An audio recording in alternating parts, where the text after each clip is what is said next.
Welcome to Sports Communications, Topic 3. This is 3F Risk Management Part 2, where we talk about crisis components.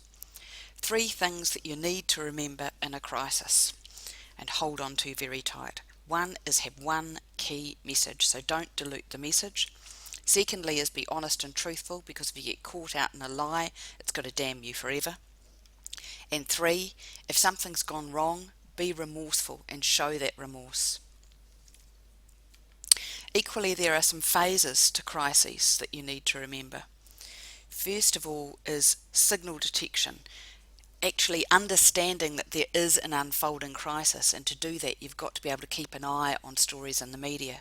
They can blow up very quickly, particularly just thinking about the rugby jersey price last year with the Rugby World Cup. That blew up within about a week, but there were early rumblings in the media that the organisation should have actually got on top of. Secondly is preparation and prevention. So you need to do some prep early on so that you've actually got some steps in place to deal with crises when they happen. Thirdly is containing the issue, doing something about it and limiting damage, so actually getting your story out there, telling your side, ensuring you've got the right connections in the media to be able to do that. Fourthly is recovery, how you actually recover from a crisis. If you think about a drugs crisis where a player's tested positively, then understanding that there was the issue and dealing with the issue itself, and then how you actually ensure that the right message is sent after that this is not a good thing. And then lastly, applying the learning that you from having gone through the crisis process and from the crisis itself, what you as an organisation have learned, and that can actually become quite a valuable story for the media as well. The process plan, and prepare for the worst and hope for the best, is the best way to think of it, that you actually think about all the things that can go wrong. Firstly, you've got to research a crisis management plan. You've got to make sure that you understand what things you need to include, what resources you will need. So you need to review all your existing documents to make sure that they all reflect the crisis plan and to pull things out of them.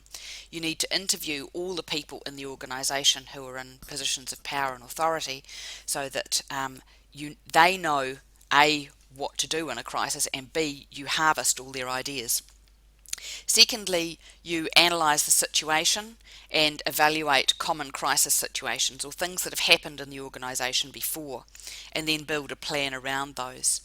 With your communication channels, you need to double check the roles of the people involved, make sure you've got all their contact details and so on, and understand the way in which information needs to be released and the way your organisation releases it.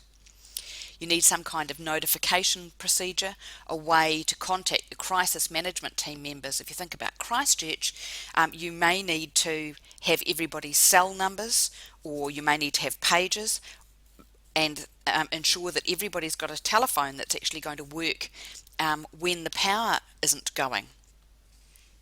There's a whole range of things to think of in there. There are a number of processes online that you can go and have a look at to help you. When it comes to planning, the first one is forecasting potential crises.